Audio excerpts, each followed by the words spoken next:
point when I started university, in the sort of two critical years, 1975 and 1976, I was actually, attending the university that was designated for Indian students in the province of KwaZulu-Natal. But in my second year in 76, I was part of the student protest and, in fact, got the constitution in the residence I was staying suspended. And so at the end of that year, I was kicked out. And I was then compelled to come to Johannesburg, which in many ways was quite liberating because it was being taught in a very different way. And so from that moment onwards, I think I was very much a part of different student movements, but also part of the interfaith movement, which was really working, it was the World Conference on Religion and Peace was set up in South Africa after the Archbishop won the Nobel Peace Prize, Archbishop Desmond Tutu. And in that context, we were working across religions and faiths to really oppose the apartheid government. And it was Desmond who in 1984 sent me to London to attend the first conference that the anti-apartheid movement was running, together with the UN in 1984. And that was, interestingly, the first time I met with many of the ANC leaders in exile. And that's really was an important part of my activism, that even though I was practicing law at the time, I was working with the religious community. And of course, we played quite a when the ANC was still in of this group that went with the Archbishop to meet with them in Lusaka at the time. And when we came back and they were unbanned, I was one of the members of a committee that in fact were negotiating with the government on the return of exiles to South Africa to become part of the transitional justice process. So it was quite a heady, I suppose, moment as a young lawyer.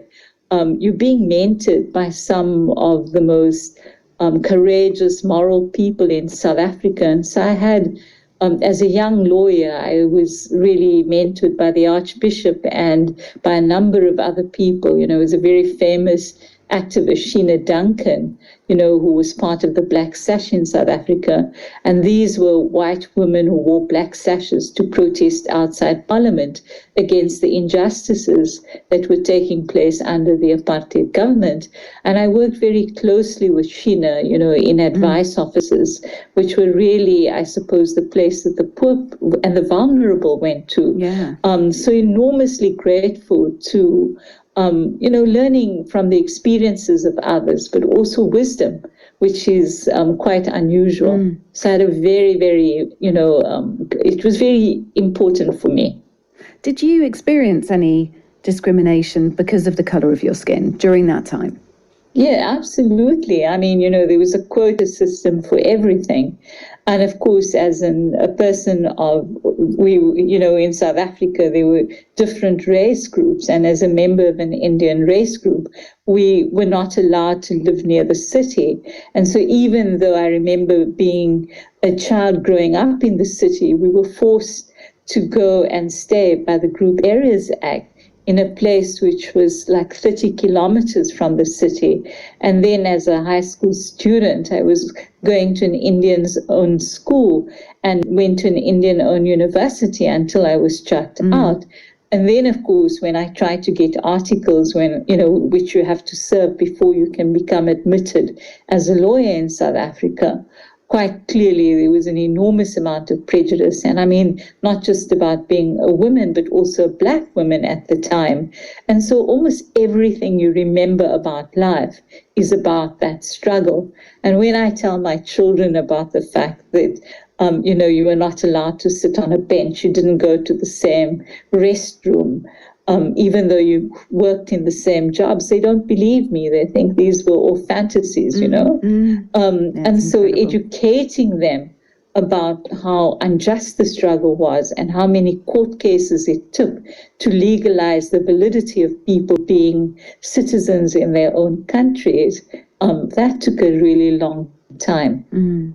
Tell me about working with Archbishop Desmond Tutu. He's an amazing, he was an amazing man. Like, for one, he always allowed everybody else the space to be able to do their own thing. But he had an incredible sense of what was just and political. And, you would often feel quite small because you'd explain something in a very legalistic way. And in 2 minutes, he would sort of unpack that and ask you, well, is this what you're actually trying to say? It was incredible because as a non-lawyer, I think he taught all of us lawyers quite a lot. And when we were first appointed to sit on the South African Truth Commission, he insisted that the first 3 days we should spend on Robben Island in a silent retreat. And I remember thinking to myself, this man is mad. Why are we going to sit in silence? And he had his own, religious confessor sit with us 3 times a day in between the silences when he would do a reading. And in the Arch's view, that was to prepare us really for what he said was going to come. And initially, I think some of us just giggled and we found that really funny. But as the days went on, you began to get a sense of how much inner strength you would need to be able to deal with the revelations that would come. But I always said to him that we would disagree on something, and then he would say, well, why don't we leave this until the next day? And I would say, okay. And then he would come back the next day and say, I prayed, and this is what God said to me. And I would say, Father, I think from now onwards, we need to decide this issue today, because how am I supposed to argue with God? I know. And he was that kind of person. Yeah. And I wonder if God told him to do what he'd perhaps been suggesting he do the day before anyway. I don't know, but I do know that, it's not often that you serve under somebody that has both the moral integrity, but also the courage to take on the politicians. And that was certainly something that all of us learned from Desmond.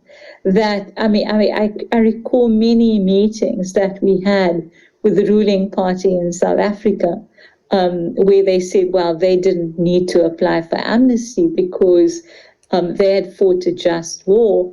And there was a meeting that we were in which took place over a whole day. And at some point, the Archbishop said to us, why don't they take back the commission if they want to decide on how we should apply the law? And we threatened to walk out. And they then had to capitulate and come back and say, okay, they are going to apply for amnesty, which was quite a critical part of the transitional compromise, that you had to come forward and make a voluntary confession about the crimes you were implicated in. And while we said that we don't deny that you fought a just war, but there were many moments when, in fact, you violated the Geneva Conventions, and in that context, you need to apply for amnesty. So that became quite an important standpoint and a mark really for the Commission.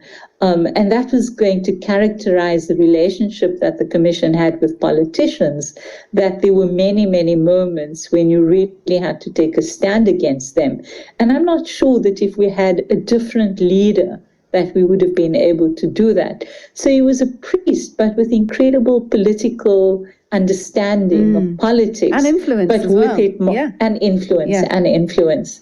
Incredible moral influence as well. I mean, I also recall, over the years, of course, I think he was deeply pained by what was happening, not just in South Africa, but globally as well. And I remember seeing him when, he sent this message to Aung San Suu Kyi, and he said to her, if the price of political office requires this of you, then you've got to ask yourself the question on whether that's worth it. And when you read that message, it's a moment that he's gone through incredible pain to get to that point. And that's one thing you didn't want to do, was disappoint him. Yeah. You're listening to Times Radio. We're speaking to the South African lawyer Yasmin Sooka, one of the world's leading defenders of human rights. She's just been describing what it was like working alongside Archbishop Desmond Tutu, the Arch, as he was known at the time. Now, your work on human rights extends beyond South Africa, as we've touched on already, Sri Lanka, Sierra Leone, South Sudan. Tell me about a case that you've worked